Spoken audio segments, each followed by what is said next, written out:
मेरा नमस्कार। आप सबको श्री जगन्नाथ जी की धरती पर स्वागत है। पूर्व क्षेत्रीय कृषि सम्मेलन 2026 के लिए ओडिशा को चुना गया है। इस महत्वपूर्ण एवं गरिमामय मंच पर आप सभी का स्वागत करते हुए मुझे अत्यंत प्रसन्नता हो रही है। सबसे पहले मैं केंद्रीय कृषि मंत्री श्री शिवराज सिंह चौहान जी का हृदय से आभार व्यक्त करता हूं कि उन्होंने अपनी गरिमामय उपस्थिति से इस मंच को सुशोभित किए हैं। आज की इस सम्मेलन में बिहार, छत्तीसगढ़ के माननीय कृषि मंत्रियों का भी उपस्थित और पश्चिम बंगाल सरकार के खाद्य जोगान मंत्री की उपस्थित, और उसके लिए मैं स्वागत करता हूं। आज वहां पूर्वी राज्यों के लिए कृषि क्षेत्र के भविष्य का एक रोड मैप तैयार करने के लिए व्यापक चर्चा वहां दिन भर होगी और इस चर्चा में भाग लेने वाले सभी अधिकारीगण, कृषि वैज्ञानिकगण और विशेषज्ञों को जब सारी अधिकारीगण वहां उपस्थित रहे तो मैं आप सब लोगों को इसी आधार पर आप लोगों को स्वागत करता हूं। सम्मानित सारी प्रतिनिधिगण, आज हम सब यहाँ एक विशेष परिस्थिति में सम्मिलित हुए हैं। जैसे कि आप सभी को मालूम है, पिछले 2.5 महीने से भी ऊपर मध्य प्राच्य में युद्ध की परिस्थिति बनी हुई है। पेट्रोल डीजल की संकट के साथ ये कृषि क्षेत्र को भी प्रभावित कर रहा है, क्योंकि युद्ध की वजह से खाद्य उत्पादन के लिए जरूरी कच्चा माल उत्पादन में भी परेशानी आज हम हो रहे हैं। यशस्वी प्रधानमंत्री माननीय नरेंद्र मोदी जी ने हम सबको इसी विषय पर सतर्क किए हैं और हमारे किसान समाज को खाद का इस्तेमाल कम करने के लिए आह्वान दिए हैं। जितना जरूरी है इतना ही खाद व्यवहार करना चाहिए। हमारा किसान भाई और बहनों को भी प्रधानमंत्री जी के आह्वान को गंभीरता के साथ विचार करना आज का दिन में जरूरी है। हमें प्राकृतिक कृषि को अपनाना होगा, क्योंकि ज़्यादा से ज़्यादा रासायनिक खाद और कीटनाशक के उपयोग से मिट्टी धीरे धीरे प्रदूषित होने जा रहा है। जैसे माननीय प्रधानमंत्री जी कहते हैं, रासायनिक खाद के उपयोग से धरती माता को बहुत पीड़ा होती है।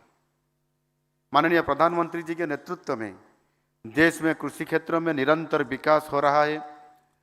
आज भारत लगभग सभी प्रकार कृषि उपज में आत्मनिर्भर है। आज हमारा देश सिर्फ कंजप्शन करने की अर्थनीति नहीं है, आज भारत रिकॉर्ड एक्सपोर्ट भी करता है। ये संभव हुआ माननीय प्रधानमंत्री जी की दूरदर्शी विजन और इस विजन को सार्थक करने के लिए विभिन्न योजनाओं की क्रियान्वयन से। माननीय शिवराज जी खुद एक किसान है, इसलिए हम सब लोग आज बहुत गर्व की बात करते हैं भी है। इसलिए किसानों की भी बहुत ज़रूरत है। वो भी बखूबी जानते हैं। पिछले 2 साल से कृषि मंत्री के रूप में वो कृषि क्षेत्र में अद्भुतपूर्व अवदान आज सारा देश को दे रहे हैं। ओडिशा मूल रूप से एक कृषि प्रधान राज्य है।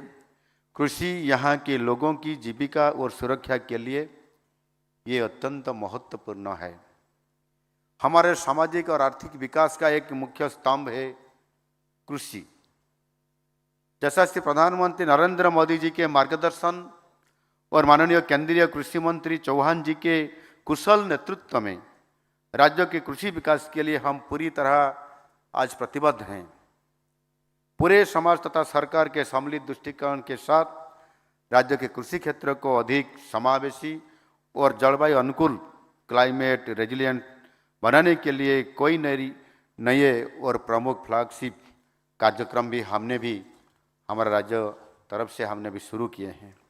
हमारा सरकार के कुछ प्रमुख और क्रांतिकारी पदक्षेप बारे में निश्चित रूप से हम 10 शब्द कहना चाहूँगा।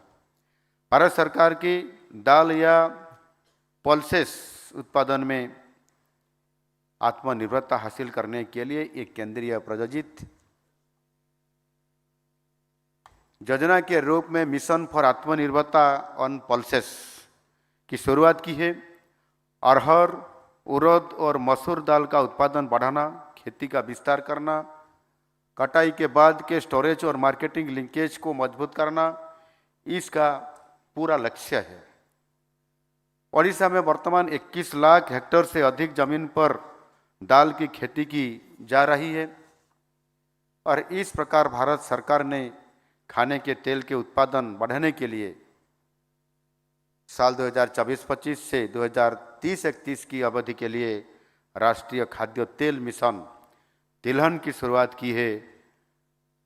खाने के तेल में आत्मनिर्भर होने के लिए ये बहुत हमारे लिए और आज का दिन में जरूरी है।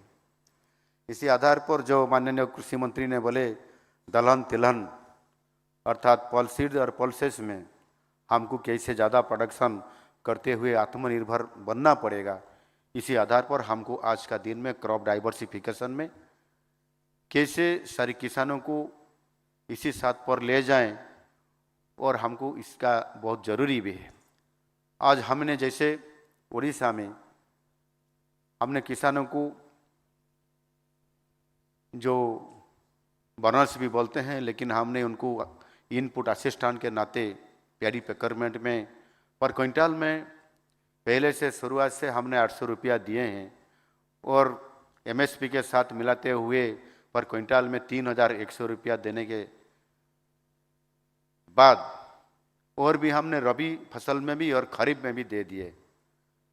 और जैसे आज खेतीबाड़ी को ज़्यादा से ज़्यादा आगे बढ़ाने के लिए जो माननीय प्रधानमंत्री जी पीएम किसान सम्मान निधि के नाते हमने जोड़ दिए हमारा और एक सीएम किसान सम्मान निधि, तो 6000 प्रधान पीएम किसान और 4000 हमने 2 किस्ती में सीएम किसान दे दिए और देते हुए 10,000 पर ईयर में हमने जो किसानों को दे रहे हैं। इसी आधार पर सबसे ज़्यादा सहयोग किसानों के लिए हमारा उड़ीसा सरकार ने आज कर रहे हैं।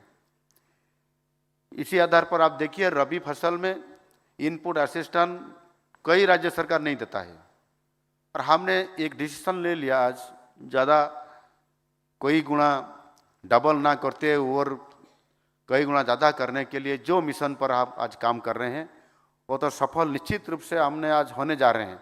आज किसानों को बहुत परेशान नहीं है, आज आत्महत्या उड़ीसा में नहीं है, लेकिन सामने देखते हुए पैडी प्रोक्योरमेंट इतना ज़्यादा बढ़ गया, आज हम द्वितीय राज्य बन गए देश में। तो इसी आधार पर अभी जो स्टोरेज का कैपेसिटी हमारा नहीं है और इसी का एक परेशान में आज हम लोग खड़े हुए हैं। इसी आधार पर आज को भी हमने कैसे उसको मैनेजमेंट करें और केंद्र सरकार ने हमको जितना भी हमारा